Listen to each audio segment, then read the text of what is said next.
Hello and welcome to Two Cups of Tea with me. I'm with my good friend Elle, and we're going to talk about her clubfoot, not her cleft palate, which is what I nearly fucking just said again. Let's just get into it because I think I'm going to fuck this up. So, I met you at the gym. Yeah. Been friends for about 2 years. Yeah. And I don't know, we must have been doing a movement, right? And I noticed that you weren't doing it, and I was like, what the fuck's going on there? And I was harping on at you to do it, and you were like, well, I fucking can't. So, you've had this from birth. Yeah. Born with it. Maybe it's just Maybelline. Sorry. Maybe it's a club.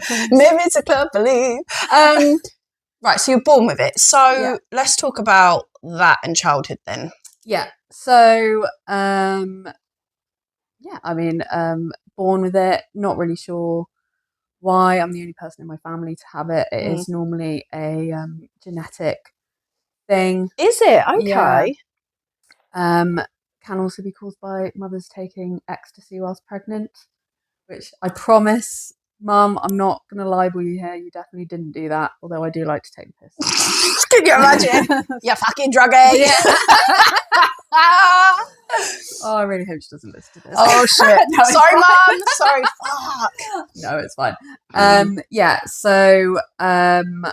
It's thing with the clubfoot is when you're born with it, it's really misshapen. It's pointing inwards and downwards.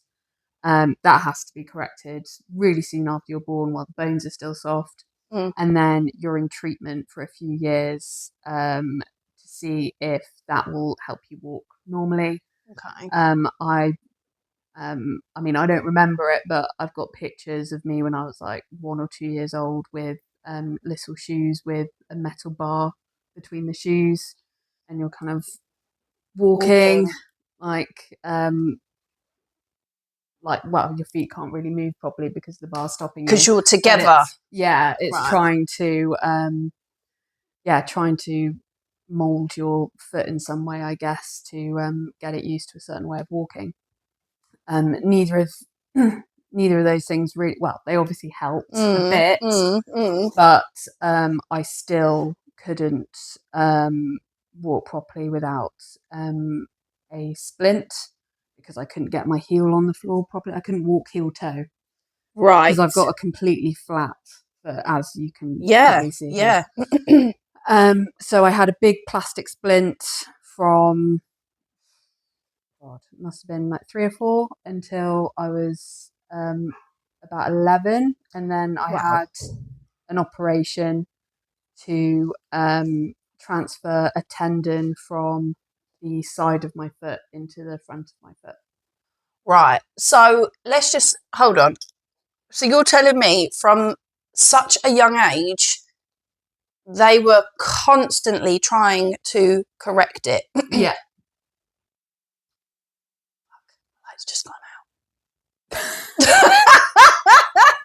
Right. Fucking hell.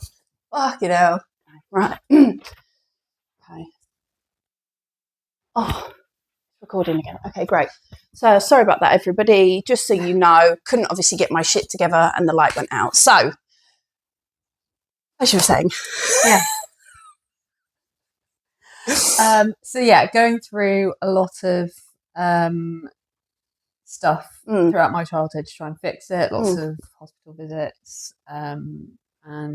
Big operation when I was about 11. Where I found out I was allergic to morphine, so that was fun. What the fuck? Sorry, going in and out of hospital, now allergic to morphine. Yeah. Oh, Jesus. Yeah, made me really sick, but also affected my vision, so I couldn't see properly when I had morphine. Brilliant. So come in. We will, correct this for you, but we're gonna fuck your vision, and we're gonna make sure that you're probably allergic to fucking everything. Great. Yeah. So when you say, I feel like that's quite disruptive for a childhood. So that's time off of school, time away from your friends, not kind of doing what, I don't want to say what normal children are doing, but just yeah, not having that everyday normality. Like, what was that like? I mean, I would say I still did. I mean, the hospital visits weren't like every week or Oh, okay. whatever. They were kind of every so often. Mm. I still played sports. Amazing. I did cross country running. Which I'm now like, why did I do that? Yeah. With a big plastic splint on. Jesus. So I'm not entirely sure why I did that, apart from I must have liked it. But I did. And we could talk about this later maybe. Mm. But I do have a habit of maybe using it sometimes to get out of things I didn't want to do. I fucking love that. So I'd be like, I can't. yeah, Fuck it, I can't do it. I'm sorry, so no. Hockey was the main thing. I used to Oh. always say, no, can't do hockey. What if the ball hits my leg? I'm going to be honest, like, I know that as a kid you think, meh, but actually, what if it did fucking hit your leg? I mean, I don't think it would. I don't think it would get any different. Like, I don't think it would. It would bruise, same if it hit my normal leg. So This is hilarious. yeah. So, okay, so that's quite a lot going on. How many operations did you have throughout the years? So I had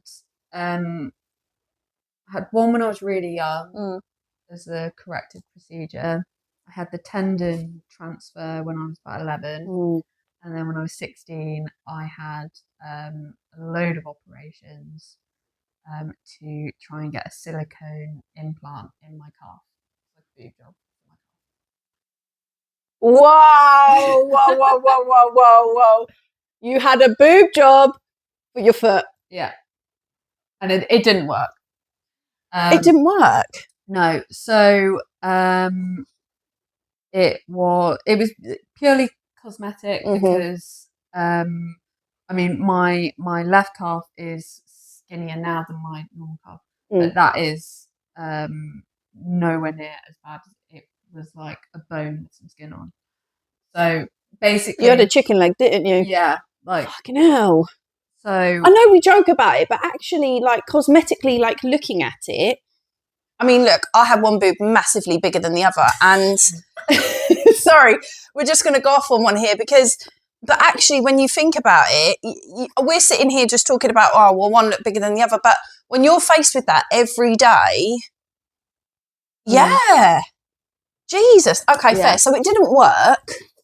Yeah. So, and I should explain the reason that they are so different in size is because there is no muscle below my left knee on my calf. I'm not entirely sure how it's caused because there's no ankle mobility either. It's kind of like chicken and egg scenario. I'm not sure if the lack of ankle mobility has caused the muscular atrophy in the calf or if it's the other way around. But yeah, either way. And yeah, people at school make comments as they do. They're dickheads. Yeah, she's little teenagers. And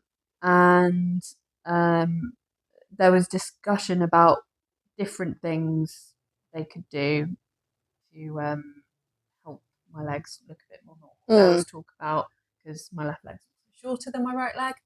Okay. That would explain, sorry, for those of you that don't know, you do walk with a small limp, don't you? And I think it was only at that point, I mean, you'd said that you had it and I was like, I don't know what that fucking means. But then I saw you walking one day and it's noticeable, but it's not like you're dragging your leg. So interesting. Okay. yeah, that definitely contributes to it. And also probably flat foot. So yeah, there was talk about we could make your left leg longer. They were like, that would mean breaking your leg, putting a little bit of metal in it and waiting for it to heal. But they were very clear that is going to take away a lot of your quality of life. You're not going to be able to play sports or anything like that. And sports was already at 15, 16, a big part of my life. Yeah. So I was like, no, let's try the calf boob job. The calf boob But, job. Yeah. that also inadvertently took away a lot of my quality of life. Right. Because my body just rejected it. Like, so they did the op, and then how quickly did your body just go, nah? I think it was because obviously there was about a year of preparation for it. So Right. they put a bag in first, and every week I would go to the hospital and they would inject it a little bit with saline to stretch the skin out. Yeah. Including one time where they injected too much saline and I got a trapped nerve in my foot. Oh my God. Which was, probably the worst pain I've ever been in my life. And then, but that was all okay. So there didn't seem to be any reason why it would reject the silicone. But I think it must have been a few weeks afterwards. Because I was doing my GCSEs at the time and I was in my German GCSE. And this is also a thing that I need to talk about. They made the silicone implant too long. Because oh my God. they obviously measured my right calf. Right. To because they would want the calf to be the same Mm-hmm, both legs. mm-hmm. And I remember my mum and I both telling them, remember my left calf is smaller and shorter. Yeah.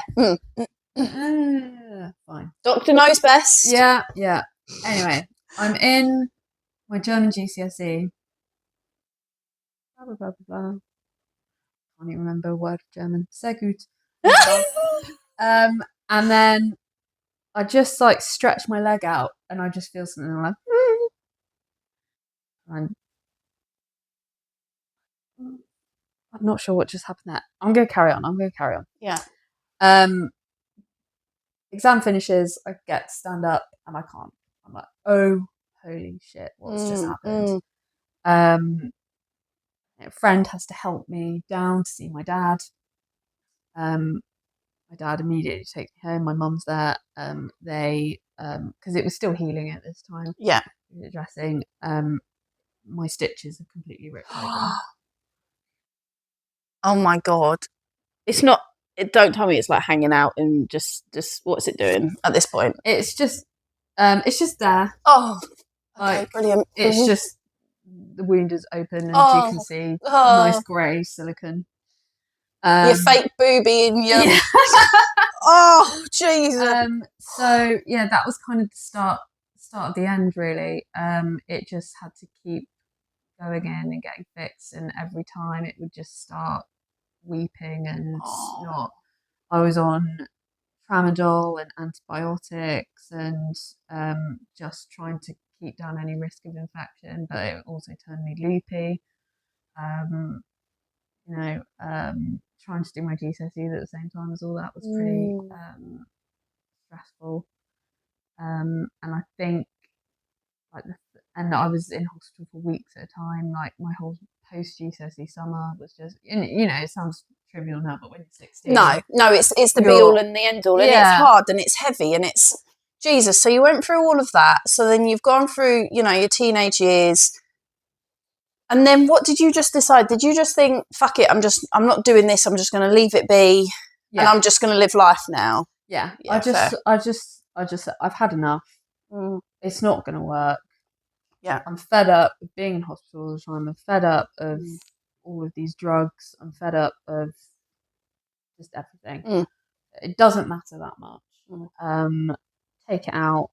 My skin was obviously still stretched from the saline and stuff, so the appearance was a bit better. And I think from then on I was just like, you know what, if that's what it means to look a certain way, to look the same as other people, it's not worth it.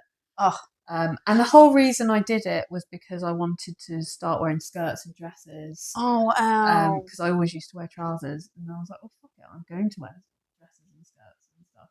I know that this is really, really shit, like really shit period, but I love the fact that you just went, fuck it, I'm doing it anyway. Yeah. And I don't think people realise when you go through something, when you have a trauma or when you're faced with something for such a long time and then you just make that decision to go, fuck it. Yeah. This is who I am. I'm just going to fucking embrace it. Let's go. Yeah. Do you feel like then life kind of began for you? Like, did you feel like, yeah, cool, off we go? Yeah. Good.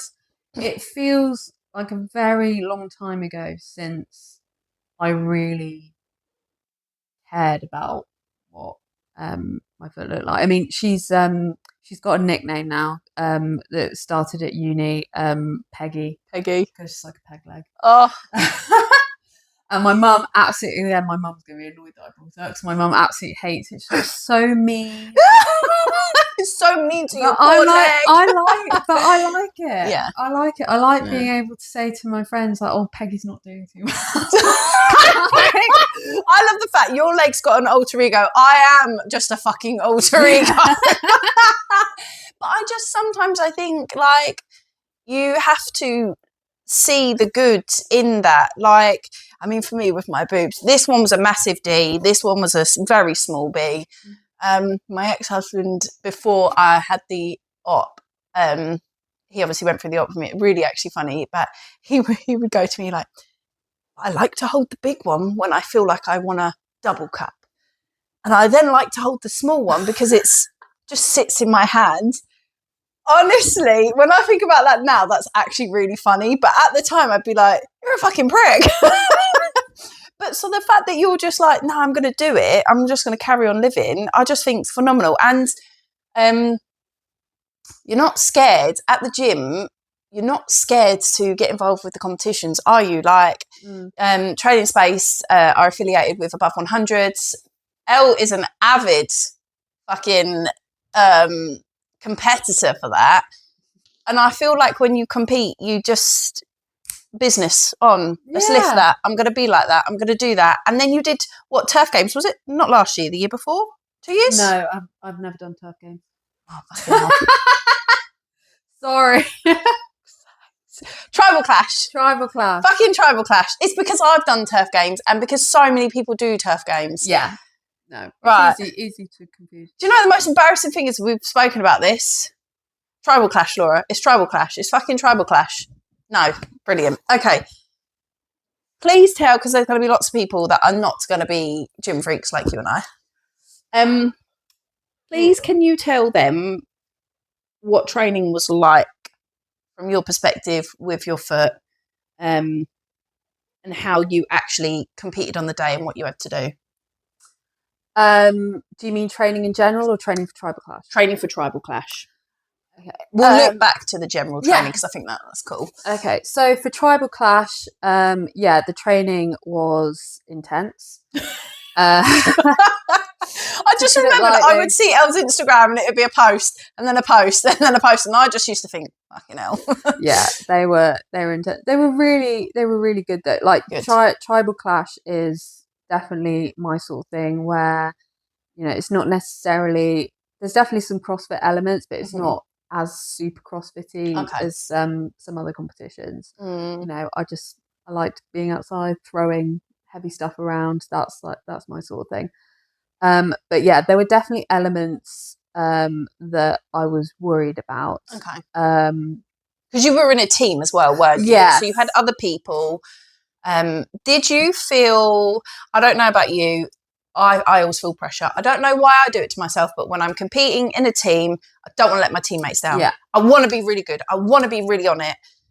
I end up having a little wobble before whatever the first event is. I have a little like meltdown about it. Then I get the shakes, and I have to have a shit, and then all of a sudden I'm cooking on gas again. I mean, yeah, the nervous poos are not the one. But I definitely felt worried because my team was super good as well, and yeah, there were definitely elements like rope climbs. Okay. Never done rope climbs before. Hadn't realised that they were such an integral part of Tribal Clash. I got to because to be in the team for Tribal Clash, we had to do tryouts. Right. And well, give it a whirl. This gives me Hunger Game vibes. Like tryouts. Peter, run! And I got there and they were like, you've got to do rope climbs. And I was like, never done one in my life. Yeah. Didn't think I could do one because of my foot. I'd Yeah. tried before. But the problem I always thought was I can't launch off this foot Right. because it hasn't got the muscle to give me to be able to generate Yeah. the power to jump up. Yeah. But it's also too weak to have the weight And the lock. on the lock. Yeah. Okay. Because I tried it a few times with my amazing PT Naomi. Shout out Naomi. Yes, Naomi. Yes. I know she's a friend of the podcast. Oh, she is a friend. And yeah, I just hadn't been able to do it. So I did the tryouts. I didn't do the rope climb, so I just got a big fat 0. Oh my god, that's nice. Thanks. Yeah. Oh. But yeah, somehow I still got through, which I'm not entirely sure how. But and then as we got through the training process for it, Danny from Training Space, shout out Danny. Big shout out Danny. Was like, we'll get you to do rope climbs. We'll have a session. And I was like, will we though? I just don't think we can. Yeah. Had one session with Danny, where he showed me a different type of hold. Couldn't tell you with even if there was a gun to my head what it is, but it works for me. Practiced a few more times, and I think 2 weeks after that initial session, I climbed a rope, and now I can do it in every session. Sorry, I've got goosebumps right now. That actually makes me feel. Listen, actually feel a bit emotional just for the fact that like you were like I can't, and he came along, and this is why PTs, this is why coaches are so integral. They're so integral to your gym life because you went from going no I can't, and he just went we'll just try it this way instead. Oh, and listen. Rope climbs are the best fucking thing in the world. Yeah, I love it. Except the rope burns, they're not fucking funny. Yeah, I had some awful ones when I first started. Oh, babe. Like raw hands. But so you did Tribal Clash. Yeah. Not Turf Games, Tribal Clash. Yeah. So you did that, even though you didn't think you could. What has that spurred you on in the gym to force yourself to do all the other things that you didn't think that you could do? Has that changed your mindset on, okay, well, I couldn't do that, but now I can do this, so maybe I'm going to try that? Like, what's your mindset like? It changed my mind and outlook, I should say, rather than my mind. It changed my outlook on my training in general, definitely. Like, I came back from that thinking, wow, that was incredible experience. Seeing what I was capable of, but also what had potentially limited me during that weekend. Wow. So I wouldn't say it was.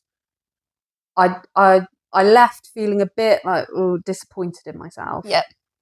Not in a horrible way. I was like, I knew I tried my best, but if there are certain goals I want to reach, I need to change things up. And I think pretty much straight after that, I've been doing a lot more just strength training in the gym. Amazing. Focusing on nutrition and stuff as well. And I think all of that has also really benefited Peggy.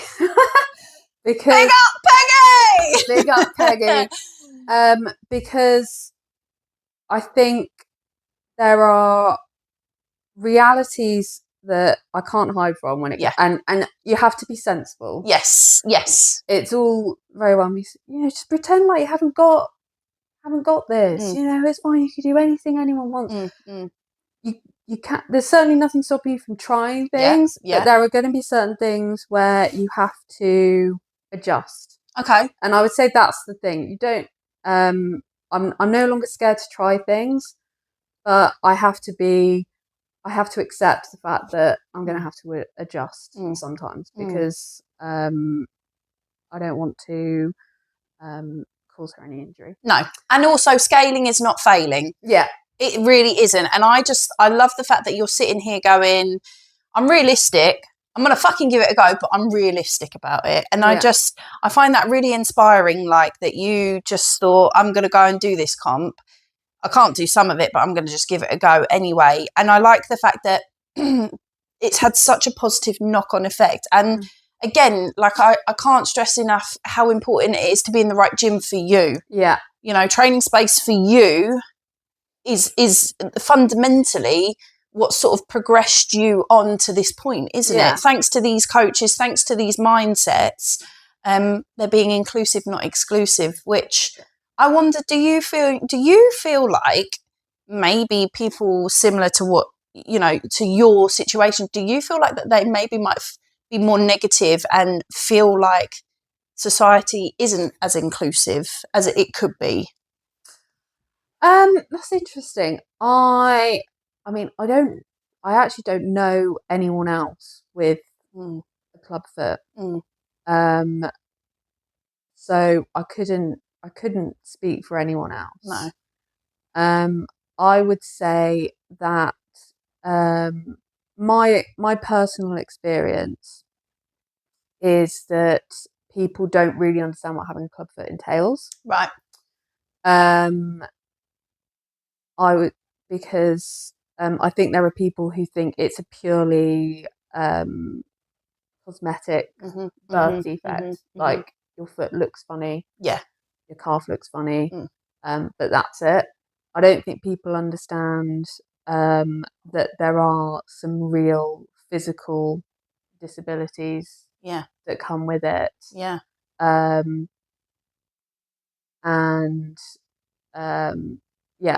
think the only comments I've had from people have been about the appearance, or occasionally I get, "Are you okay? You're limping." Do you know? But do so you I'm know? like, I've got a club foot, and they're like, "Oh my god, I'm so sorry." I'm like, it's fine.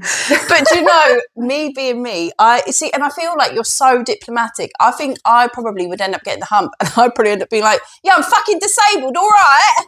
Fucking point it out. But it is that naivety, isn't it? Like, you know, when I kind of honestly that day in the gym, and I was looking at you thinking, genuinely, I was like, "What the fuck is she doing? Why isn't she doing what we're doing?" And then afterwards you explained it, and I was like, "Oh." But it wasn't because I was looking at it wasn't because I was looking at Peggy thinking, fucking hell, she's missing some hills there. It was just more the fact that you weren't doing the movement that I was doing. And, you know, I just sort of think ever since then, I don't know. But I think that's interesting because I think that must have been around the time I first joined Training Space. And that was when I would have been more inclined, but oh no, I can't do that at all. Really? Because of my foot. And interesting. Now, I would say, and I would say part of that is also because since joining Training Space, I've become much stronger. Yeah. So I am able to try more things, knowing that the strength in my quads and glutes can compensate. Okay, so you can trust yourself. I can trust myself a lot more, which is why, you know, like barbell lunges, I never in a million years would have done before because it's so hard. Yes. And now I do them, and it's still a little bit scary. Yeah. Have to take it slow. Have to really focus on keeping my balance, but I do them because it is really good to do single leg things to keep her as strong as possible. Keep Peggy strong. Keep Peggy strong. I love that. And I just love this. And I love this journey. And I feel like this is very inspiring, actually. You've taken something that is with you for the rest of your life and you've gone, fuck it, I'm going to go for it anyway. And I love that. And I'm so glad that you came on and shared your story with everyone because, again, sometimes I think that these sort of chats, they get missed in the media and in the social world and things, and I just sort of think this is every day for you, and like I fucking love it. I fucking love it, everyone, and you should too. But yeah, awesome. That's us now, and that's 2 cups of tea with me, Gloss, and Elle, with a not cleft palate. with the club No. foot, Club pegs. foot. Peggy. Bye. Bye, guys. Bye.